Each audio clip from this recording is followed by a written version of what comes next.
ولا أروع، لوحة فنية مرسومة. السلام عليكم حبايبنا الغاليين، كل عام وانتم بخير وعيد سعيد عليكم. طبعا كله عنده لحمة وعايزين نعمل فتة، يلا نعمل الفتة. هنحضر اللحمة والشوربة بتاعتنا. ننزل بزيت، ننزل باللحمة بتاعتنا،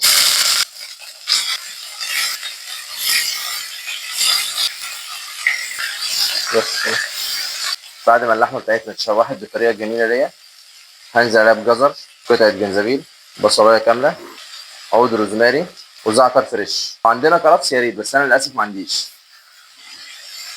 ورق لوري، حبهان، وكام عود قرنفل. نقلبهم كويس مع بعض.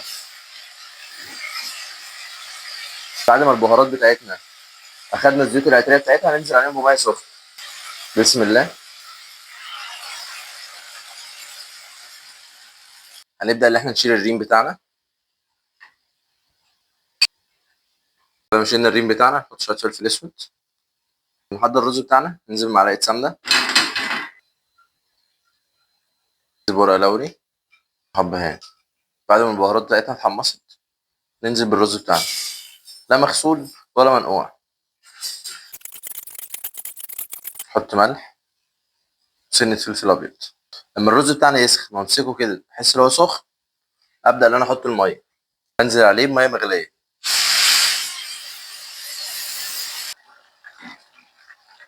بعد ما يتشرب شويه هنغطي عليه ونوطي النار على اقل حاجه. هنقطع العيش بتاع الفته،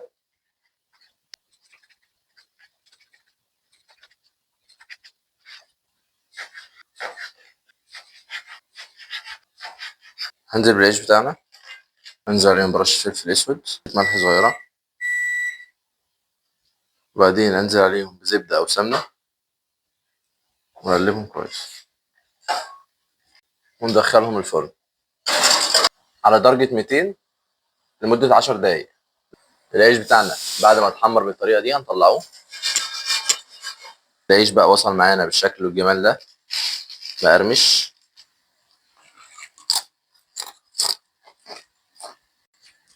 هنحضر بقى الصلصه بتاعتنا، الدقه الجميله. ننزل بشويه زيت، شويه توم حلوين، ننزل معاهم بشويه فلفل اسود حلوين.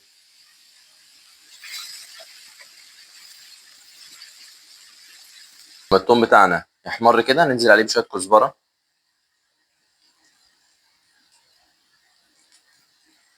نقلبها برده مع الزيت.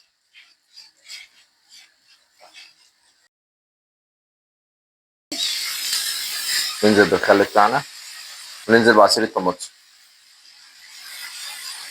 نحط الملح بتاعنا. نحضر بقى الدقه الاسكندراني. بعد ما الزيت سخن ننزل بالثوم بتاعنا، وننزل عليه برده بشويه فلفل اسود. بعد ما الثوم بتاعنا احمر كده هننزل عليه بكزبره، نشوح حاجات بسيطه. بعد كده ننزل عليه بالخل بتاعنا، بعدين نديله شويه ملح صغيرين. هنديله مغرفه شوربه صغيره. جينا بقى للحظه الحاسمه اللي احنا هنحط فيها الفته بتاعتنا. المفروض ان احنا هنبدا نرص العيش ونحط شوربه بالطريقه التقليديه، بس احنا بقى هنعملها بطريقه اشيك شويه. بعدين نحط شويه عيش،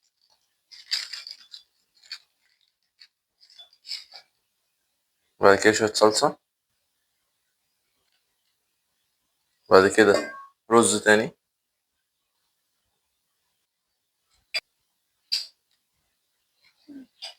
بعدين هنرص عيش تاني.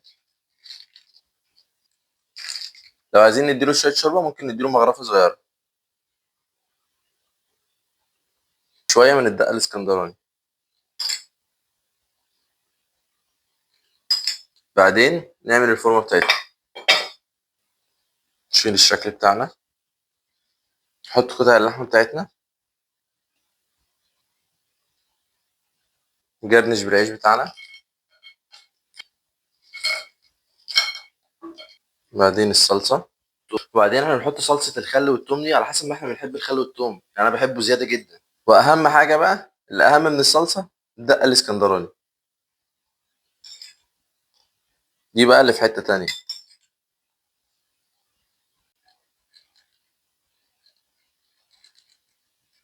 هلا، بص بقى الفتة بعد ما خلصت شكلها ولا أروع. لوحة فنية مرسومة، شكلها تحفة. واللحمة بتاعتنا نجرب بقى الطعم. بسم الله.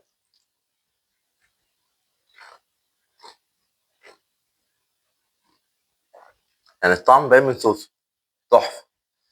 وفضله عائش على سائر النساء كفضل الثريد على سائر الطعام. وبكده يبقى احنا خلصنا فيديو النهارده. وما تنساش، لو ما بتعرفش تطبخ ما تاكلش اندومي، وتعالى اتعلم وصفات الكومي.